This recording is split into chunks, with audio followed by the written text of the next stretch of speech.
and everything. And I was afraid. I was afraid that you would kill me if you found out she was my wife, which I don't really understand the logic right there, but whatever, it is what it is.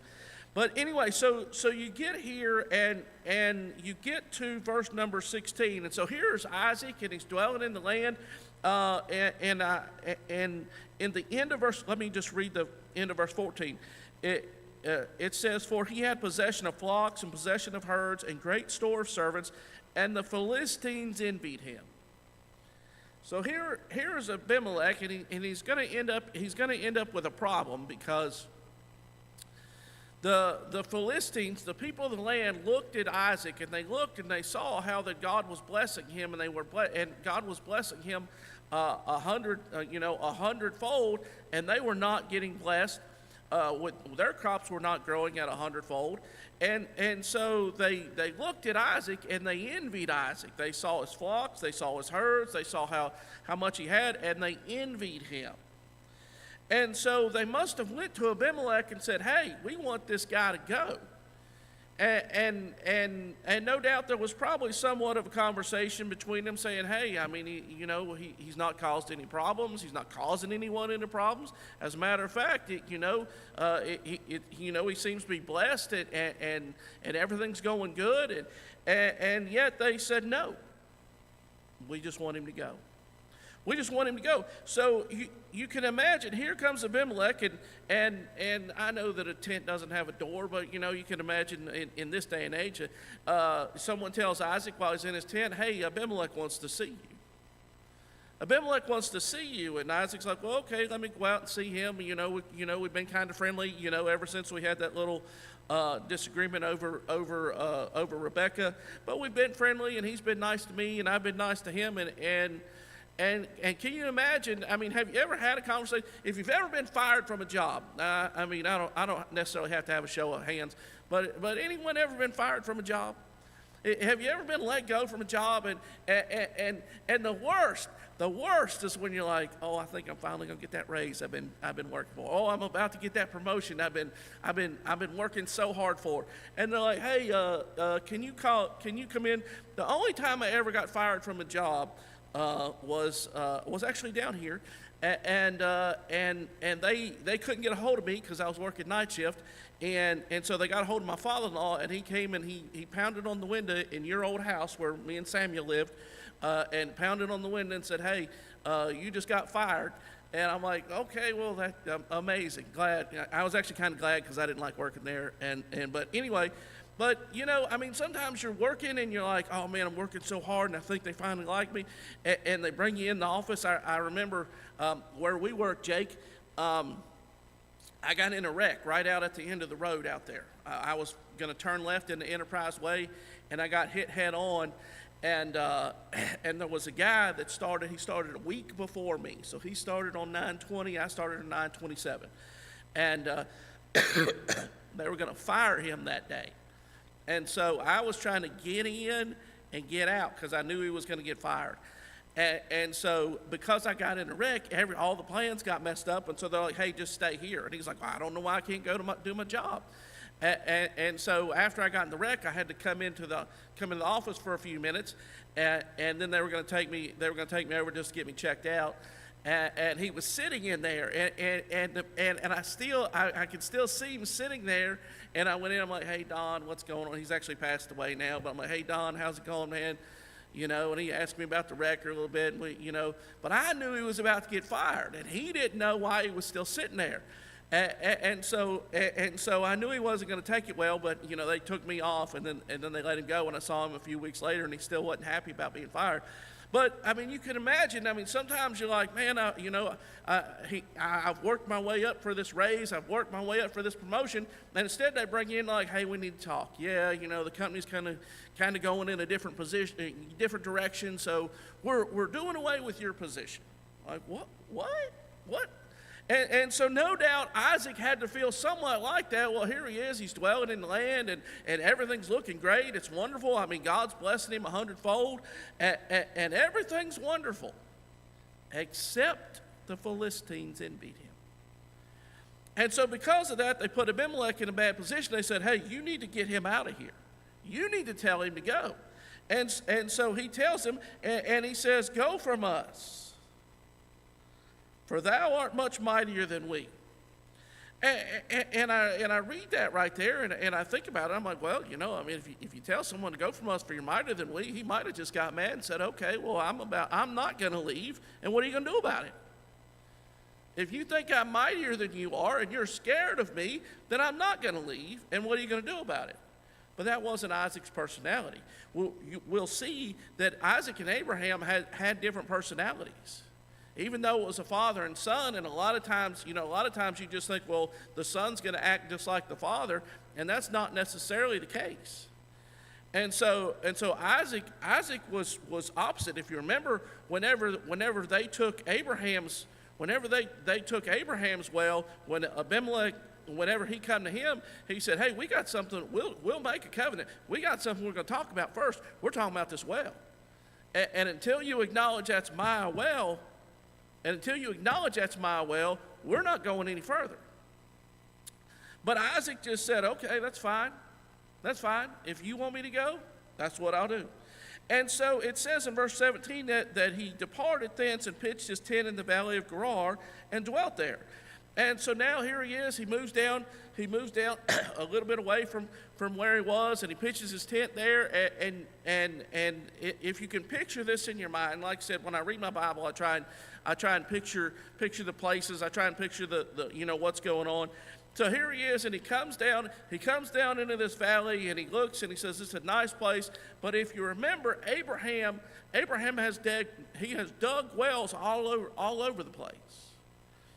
And he said, "Look, boys, I know that there's a well down here. There's going to be a well down here." And so they go down there, and they're expecting to find a well, and they're not going to find a well. They're going to find just dirt over top where the well used to be. And so it says in verse 18, it says, "And Isaac digged again the wells of water which they had digged in the days of Abraham." So he shows up, like I said, he shows up, they come walking down there, he's like, "It's no problem, boys. I know that, I know that our flocks and herds, I know that they have to have water, and I know where we're going to find water." And you show up, and there's no water there.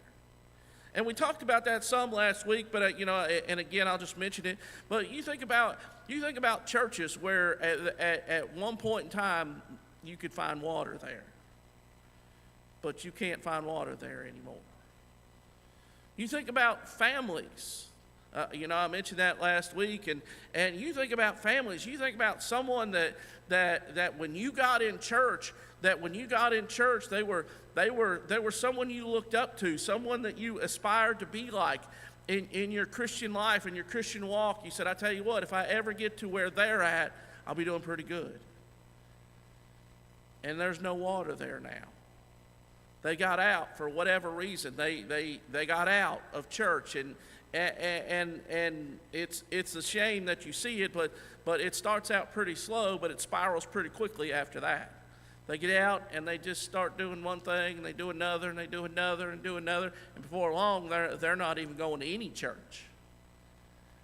And we all know the saying that sin will take you farther than you want to go and keep you longer than you want to stay. We know that statement. But we never picture it in our own life. We never picture it in our own life. We never say that'll happen to me. That'll happen to this church, And so, but anyway, Isaac, he showed up at where there was supposed to be a well. He said, "In my childhood, there was a well right here. I was there when my father and his servants, when my father's servants dug this well." Maybe he even picked up a shovel and dug on it a little bit himself. But he said, "I was here. There's a well right here. There is water right here." And there was no water there. And so he said, "Look, boys, I know there was water there, and they filled it in, so we're just going to have to dig it out." And so they dig out that well, and I don't know how deep that well was. Again, like I said last week, we have water. We turn on the spigot, and water comes shooting out of the pipe, from the city of Calhoun or whatever. Or if you do have a well, someone comes out with a straight truck with a big old well drilling rig on the back of that thing, and he drills a hole down in there and sticks a pump in there. You turn the electricity to it, and open your spigot, and here comes water. That wasn't what they had here. They had to dig down by hand until they got to that water. So they dig down, and he honors his father. He honors his father by naming them again, the names of that his father had given them. But you get to verse number 19, it says, "And Isaac's servants digged in the valley and found there a well of springing water." In my Bible, in the center, it says living water. So this is flowing water. They found another well, Riley. This wasn't the well that Abraham and his servants had digged, but they found another well. They found another spot where they said, you know what, this looks like a good spot. It looks like water ought to be here. And when they dug down, it wasn't just water down there. It was living water. It was flowing water. It was well springing up. And no doubt there was great celebration. There was a great celebration because of this water, and they were all excited for this water. But they were only excited for a moment. Because over on the sideline, verse number 20, it says, "The herdmen of Gerar did strive with Isaac's herdmen, saying, the water is ours." Now, I mean, again, it says the herdmen of Gerar, and we know that's where he was in the valley of Gerar. And so these guys apparently have been herdmen here for a while. And so they've been herdmen, and yet they've been herdmen in that land, and yet they were most likely some of the ones that filled in the wells. They filled in the wells of water that Abraham had dug. And they're also the ones that had the opportunity, and you see this a lot nowadays where people don't want to work for what they have. They want everything given to them in life. And people just don't want to work for stuff anymore, Riley. I mean, they just expect to go through school, go get a college degree, and come out of college, and you hand them a big six-figure job. And nowadays, if you listen to the radio much, they said that it's close to 90% of government employees after COVID didn't come back to work. They all work from home, and they know based off their productivity that they're really not doing a whole lot of work from home. And so people just don't want to work these days. They don't want to work for it. They want it handed to them. And so here are these guys, they're herdmen, and no doubt, as you're a herdman, I mean, what do you need? You need food and you need water for your herds. And they knew a place where there was water, but they'd covered that up. And their hatred for Abraham was so much that they refused to uncover it. Again, I don't understand that. Their hatred for Abraham was so much, they hated him so much, that even though they knew there was water there, and that water could give life to their flocks, they still said, you know what, no. We'll not get water out of that well. And no one else is getting water out of that well either. And so now here Isaac shows up, and Isaac's Abraham's son, and they already envy him. And so yet they sit there and they watch him dig one well out. And it says wells in verse, it says Isaac digged again the wells of water. So plural. We're looking at multiple wells. That's about as far as we'll go in English class today, because that's about as far as I remember from English. But anyway, it's multiple wells of water that he has dug up. And so he probably wasn't using every one of them all the time. And Isaac was such a peaceful person that he would have said, hey, if you want some of this water, come on down and get some of this water. And this was a well of living water, of springing up water. And so no doubt he would have said, hey, if you want some of this water, you can have some of this water as well. But that's not what they wanted. And so they hated Abraham so much, now they hated Isaac so much, that he dug this well, and they come down and said, hey, that's our well. This is our valley. We're the herdmen of Gerar, and that's our valley, and that's our water. And I'd have been like, well, I mean, if that's your water, why didn't you dig for it? Why didn't you dig for it? If that was your water, did you know that water was there? And if you knew that water was there, why are you sitting around letting your cattle and your other flocks, why are you letting them, not have anything to drink? Well, because you're so stubborn and so lazy that you won't dig it up yourself? And so they strove for that water. And it says, and he called the name of the well Esek, which is contention, because they strove with him. He said, and so there were words. There were words of contention back and forth. That's our water. It's not your water. It's not your water. You didn't dig for this water. This water wasn't here till I got my shovel out and I dug down and got that water. It's not your water. I'm like, no, it's our water. And Isaac, unlike Abraham, said, fine. If you want this water, fine. I'll just go somewhere else. And I'll dig another well. So in verse number 21, it says, and they digged another well and strove for that also.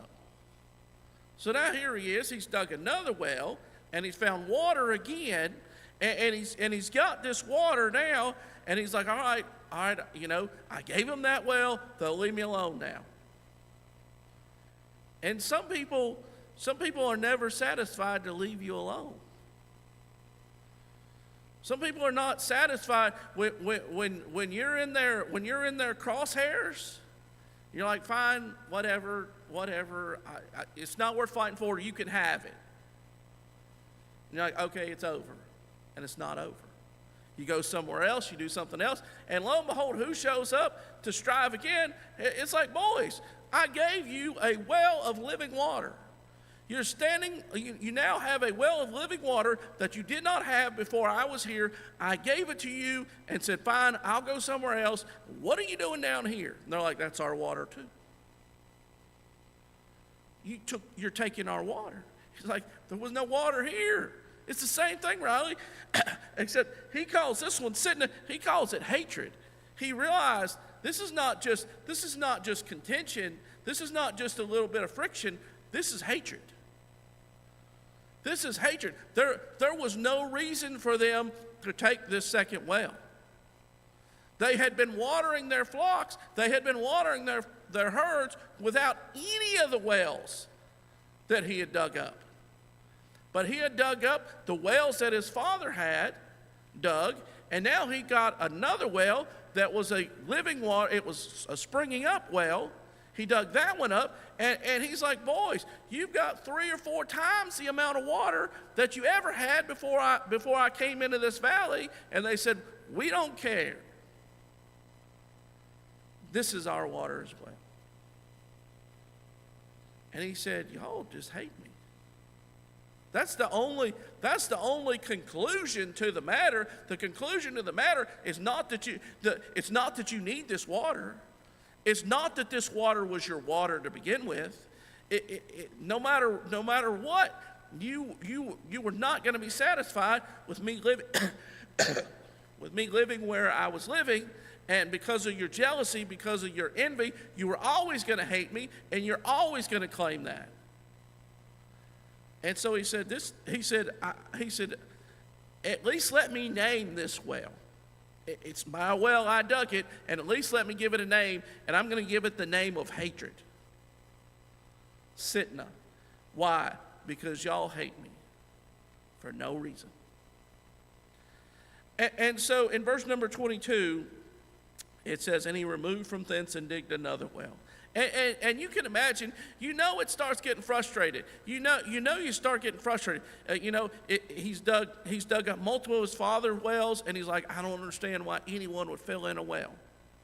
I don't understand why anyone would fill in a well. And so he dug them up and got them where they were usable again. Then he dug up the first well, and it was a beautiful flowing well. And he's like, I tell you what, that sure is beautiful. And you imagine, as he's digging these wells, he's thanking God for blessing him. And as he's thanking God for blessing him, for digging those wells and finding those waters, here they come and they take those wells away from him. And sometimes in your life, you'll be looking, you're like, God, I don't understand what's going on right here. In one area, it looks like you're blessing me, and you are, because I'm walking out in a bunch of land and saying, you know what, I think we should dig a well right there. And they dig a well right there, and up comes living, flowing water out of that spot that they dug. You're like, God, all these hundreds of thousands of acres I could have dug a well, you allowed me to choose the one spot where I dig a well, and here comes water. And then they take it from him. And then he goes to the next place. And he does it again, Brother Parks. He looks and says, hey, I think I should dig right here. And so they dig down, and lo and behold, there's water again. And no doubt, here he is. He's thanking God again for allowing him to be, to get away from the strife and move on and find it. And those guys sat there, Brother Wayne, they sat there and they watched him dig that well. And had he dug that well and went down 100 feet, 200 feet, 300 feet, they didn't care how far he got down. They only cared when they heard someone shout up and say, hey, we just hit water. And people don't care what you're doing. They don't. A lot of times they don't care. You can be over there and just work. But if you ever find something that they think they ought to have, he's got something that I want. It changes things. Have you? I mean, sometimes I remember as a kid being friends with some people. And you're friends with them, and then all of a sudden just one little thing changes, and all of a sudden you're like, well, like I thought we were friends. No, we can't be friends anymore. Well, why not? Well, because of this. That's silly. That's just silly. But here you have Isaac, and he's dug that well, and they're sitting back there, and they're just sitting back there watching. They got their flocks and their herds, and they're like, y'all, we're just watching. And as soon as they hit water, here they come. And they're like, hey, you got our well right there. What do you mean your well? Like you haven't stuck the first shovel in this thing. You haven't done this valley has been here for forever, and y'all have been here for however long, and you've never stuck a shovel in and tried to dig a well right here. And they said, we don't care. That's our well. And so he says, that's all right, boys, that's fine. That's fine. So he removes himself thence and digs another well. And again, like I said, you can imagine, as he goes to dig this well, he's like, are they going to take this one as well? Are they going to come, and are they going to come and strive for this one as well? And you can imagine if you're his herdman, because again, Abimelech said, hey, you're mightier than we are. If you're his herdman, you're like, Isaac, fight for a well. Fight for a well. And he's like, no, we're not going to fight for a well. We're not going to fight for a well. God's going to give us a well. And he's going to give us a well, and he's going to give us a well that we don't have to fight for. And they're like, this is crazy. Do you know how much work it is to dig these wells? Do you know how much trouble? And do you know how wonderful the water was out of that first well that comes springing up? Do you know how refreshing that water was? He's like, boys, we're not fighting. We're not going to fight for a well. So in verse 22 it says, for they strove not, and he called the name of it Rehoboth, for he said, for now the Lord hath made room for us, and we shall be fruitful in the land. Again, like I said, Abraham had a different philosophy. He said, we're going to talk about this well, and we're not going any further till we settle that this is my well. But Isaac said, it's fine. It's fine. You take that from me, it's fine. God will bless me over here. You take that from me, I'll go over here. And God will bless me over here. And again, like I said, Isaac could have got frustrated. I would have been frustrated.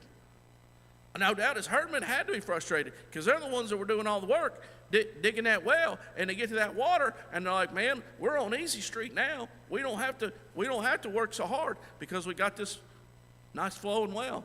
and it gets taken from him. And yet here's Isaac, and he's like, guys, I just want you to know that the God of my father is going to take care of us. And even though it looks really bad right now, and even though it's really frustrated, and even though I don't understand why these guys hate us, and I really don't understand why they claim this water to be their own, I'm not going to fight for that water. And so we'll just move on, and we'll dig another well. And when they fought for that one, same speech.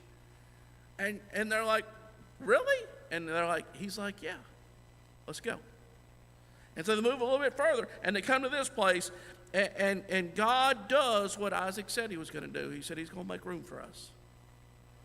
He's going to make room for us. He's going to give us a spot. He's going to give us a spot, and we're going to dig down, and we're going to find water, and they're not going to strive for it anymore. And so he finds that water, and then verse 23 says he went up from thence to Beersheba.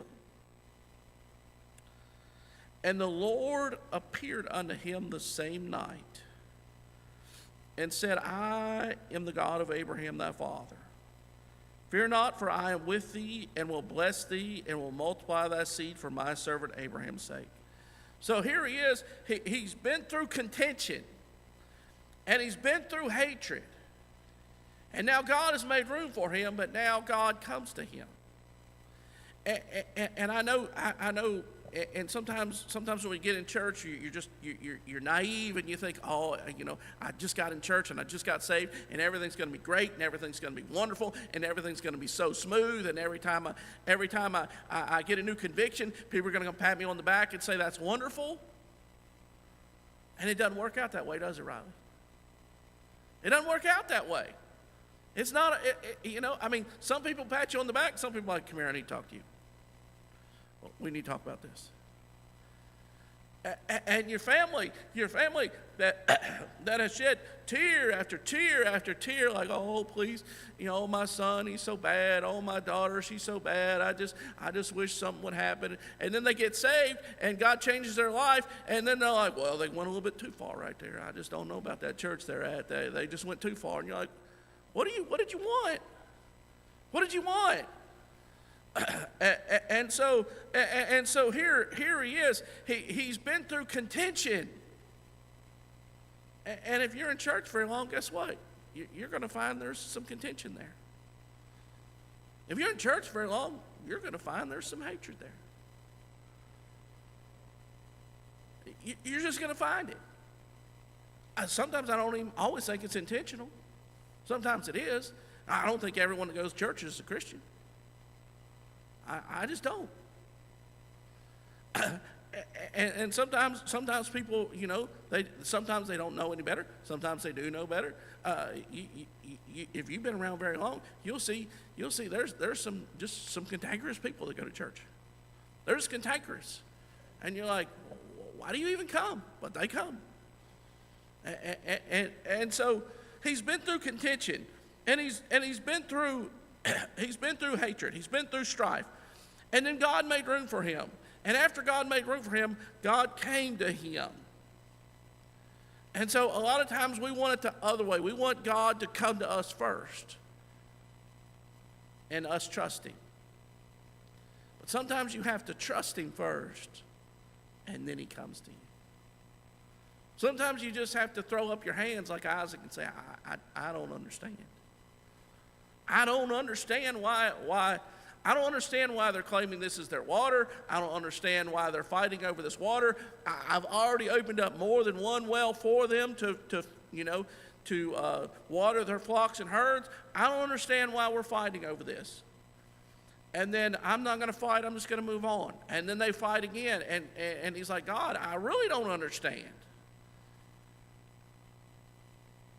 Yet as you trust him, there's a reward at the end that you wouldn't get had you stayed and fought over the first one. Had you just stayed and said, no, we're going to fight for this one. But God was moving him, and eventually moving him to a place that he had been before. If you look back in chapter number 21, you will remember it says, "Wherefore he called that place Beersheba, because they swear both of them. Thus they made a covenant at Beersheba, and Abimelech rose up and Phicol, the chief captain of the host. They returned into the land of the Philistines, and Abraham planted a grove in Beersheba and called there on the name of the Lord, the everlasting God. And Abraham sojourned in the Philistines' land many days." Isaac has been here before. He's been here with his father. In chapter number 22, you'll recognize this when I read it. "And it came to pass after these things that God did tempt Abraham and said unto him, Abraham, and he said, Behold, here I am. He said, Take now thy son, thine only son Isaac, whom thou lovest, to get thee unto the land of Moriah, and offer him there for a burnt offering upon one of the mountains which I tell thee of." I don't have to finish the story right there. Y'all know the story.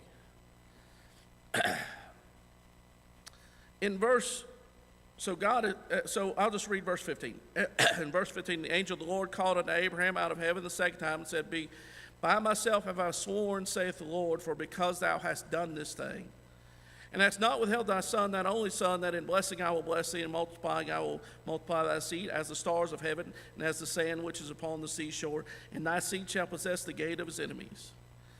And in thy seed shall all the nations of the earth be blessed, because thou hast obeyed my voice." Verse 19. So Abraham, and it's unspoken here, but it's Abraham and Isaac. "And so Abraham returned unto his young men, and they rose up and went together to Beersheba.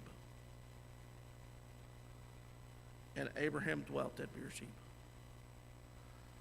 So here is Isaac, and he's in this land, and God told him to go to that land whenever the famine was coming. He said, "Don't you go to Egypt, you go here." And now God wants him, and God wants him at a place. And so he doesn't understand why God, and again, sometimes God doesn't always tell you, "Hey, I'm going to want you over here."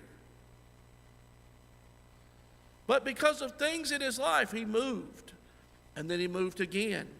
And then he moved a third time. And from that third place, he went up. It was a very short walk from where he was to Beersheba. And God wanted him back at Beersheba, because Beersheba was a place that was special in his heart. It was a place that when he come off that mountain where he should have died, but God sacrificed that ram in his place. God made himself a sacrifice and sacrificed that ram in his place. And the first place they come back to is Beersheba.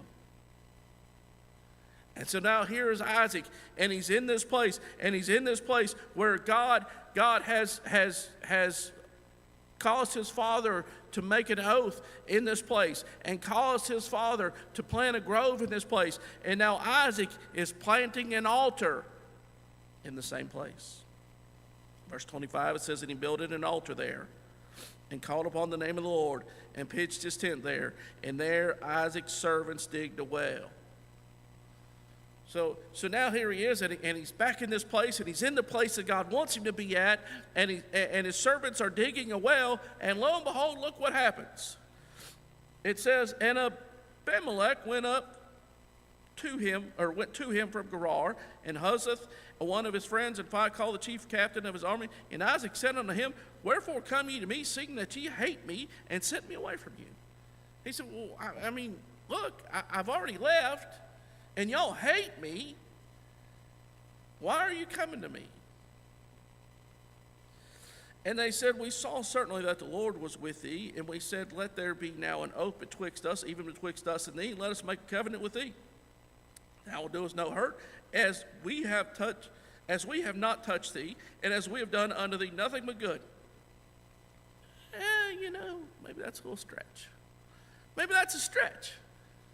Isaac could have said, "No, you took my well.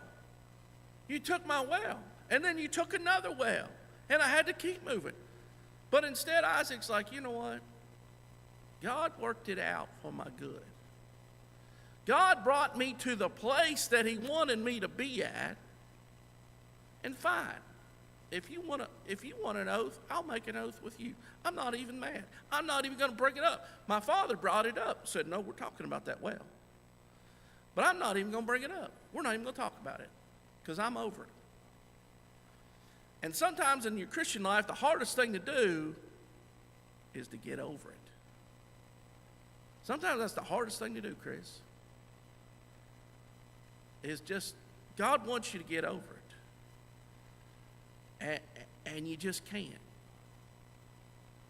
And so here are these guys, they show back up, and he could have been like, hey, let's, but he said, you know what, I'm over it. Fine.